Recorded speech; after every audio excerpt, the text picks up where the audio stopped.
will automatically control everything. And because that will be for the next 4 years or more, the same people who were killing themselves for the same position at the other time, right?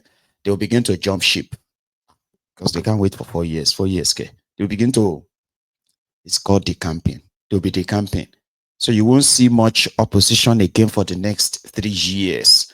All of them go to chop together, except for those ones they completely removed.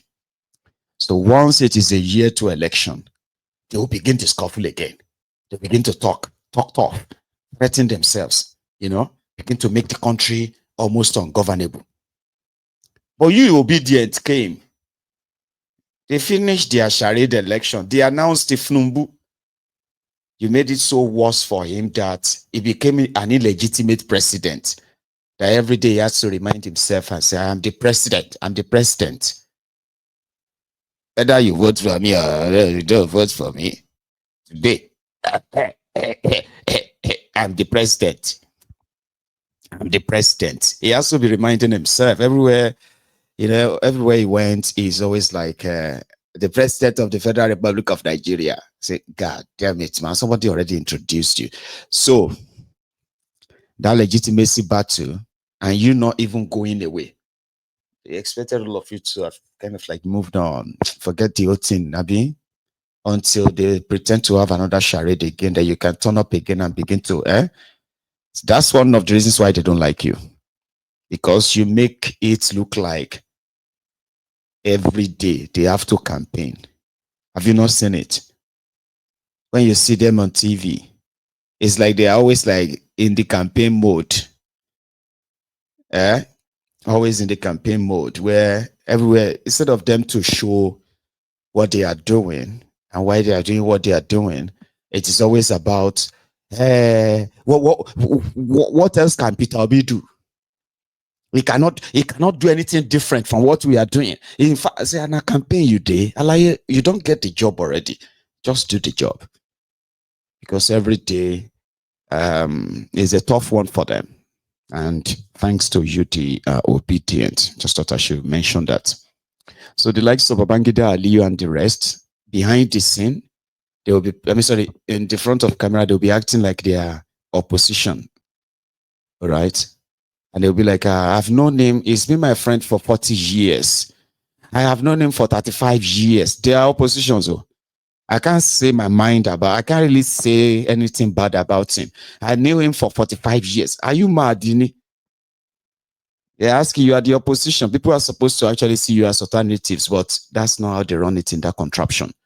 Until you, the obedient, came and you turned opposition to a serious thing because you became the opposition.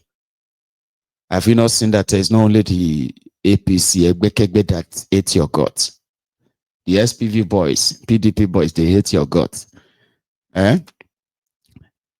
Because they are like traditional politicians. They are young people, old people who have no ambition.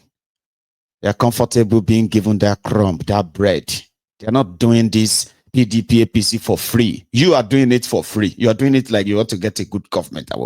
We need good leadership. We need good kinikoke. No, these ones are doing it for appointment, for contracts, for connection, for anything at all, just to get themselves out of the trenches. But when I can't take us serious, can't finalize our course, they collect shishi.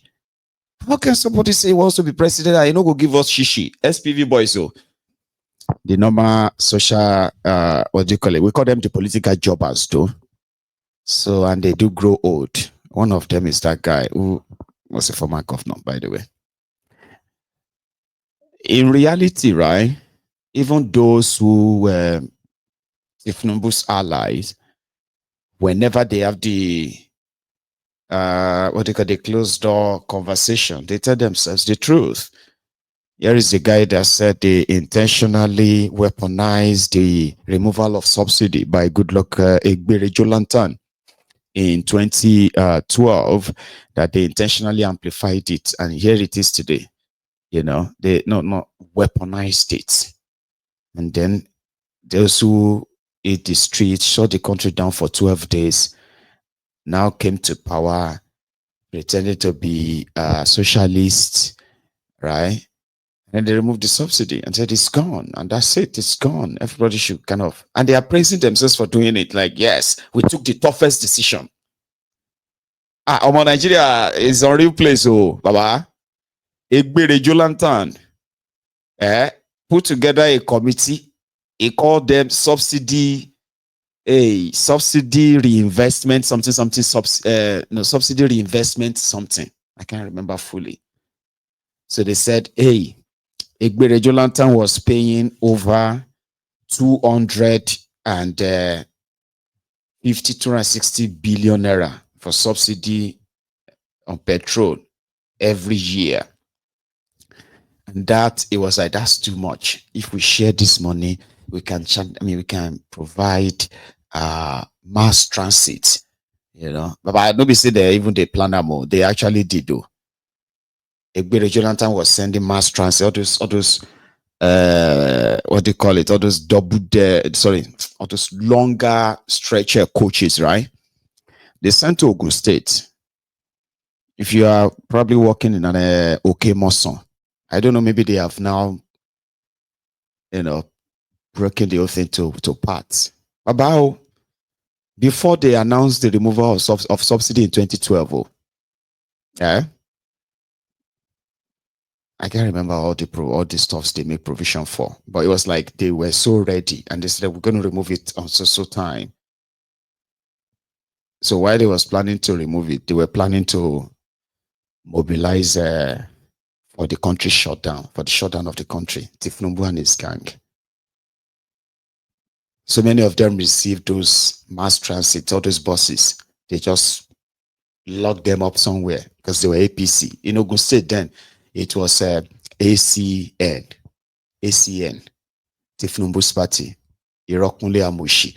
It was the governor then. He received all of that. He never used them because they had to make Jonathan look bad. Then this druggie came. Subsidy is gone, it's gone, it's gone. Can say, yay!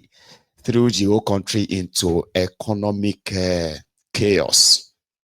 And then they started praising themselves that, it's recovering, it's recovering back.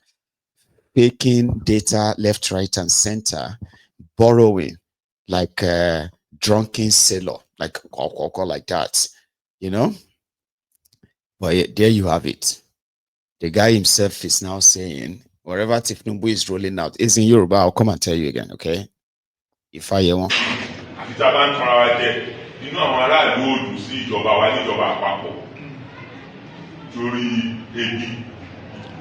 àti owó tí ó sì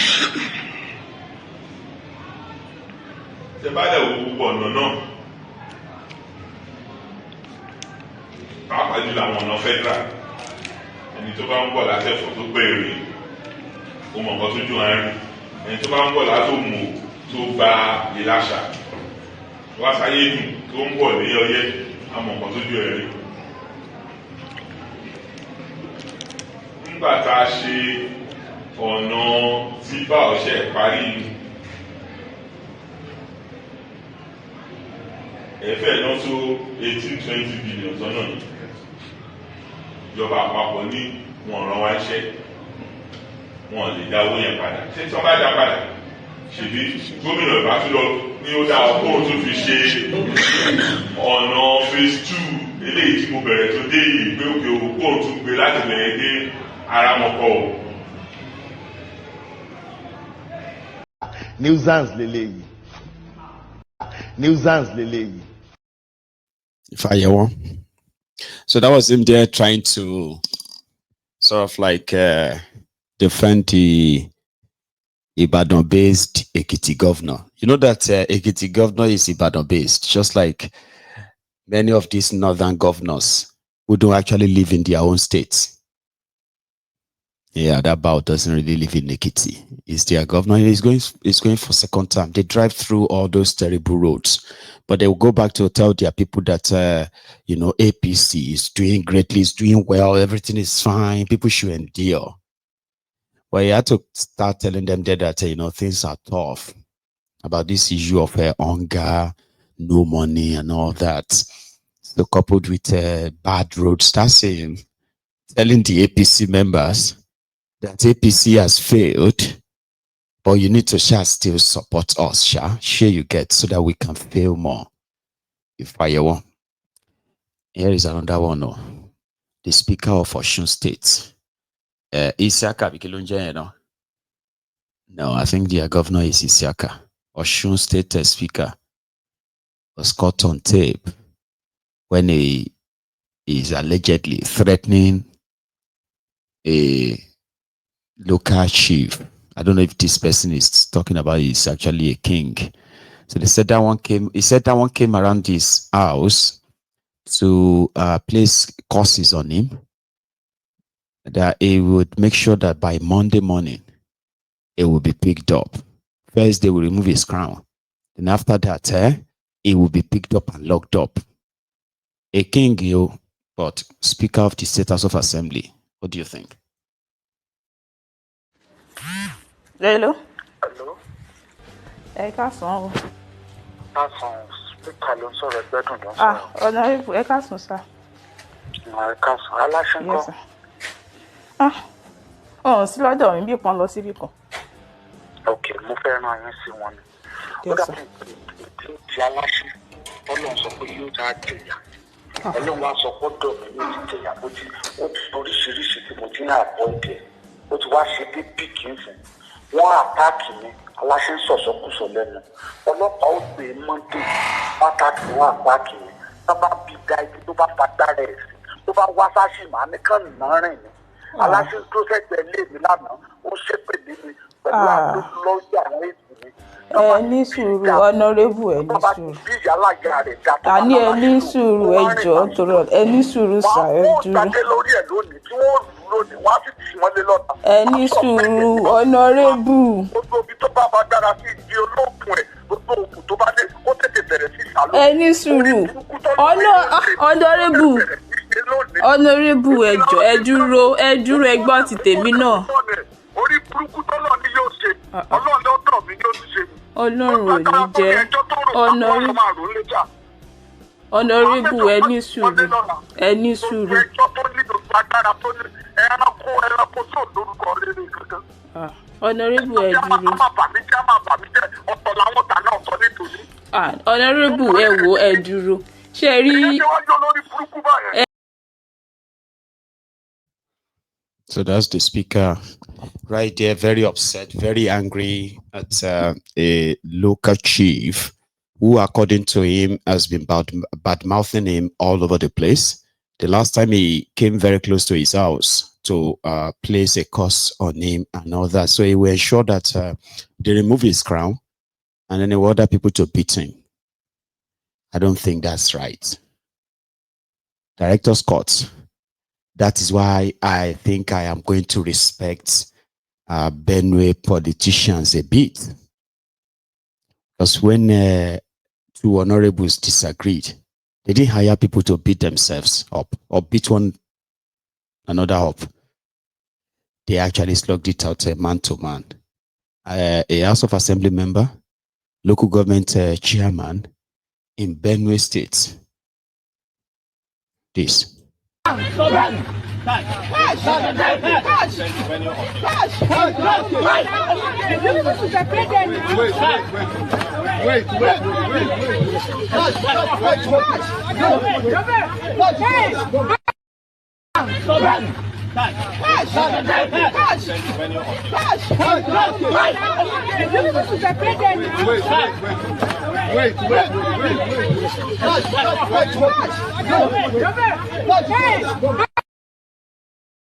To man, more sort and one man to us. Once we finish, everybody go work out the goal and say, okay, yeah, that's it. It's sorted now.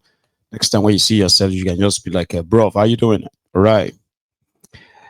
So, Honorable, you don't need to hire anybody to beat anybody up. Just pick a venue. Right? Right.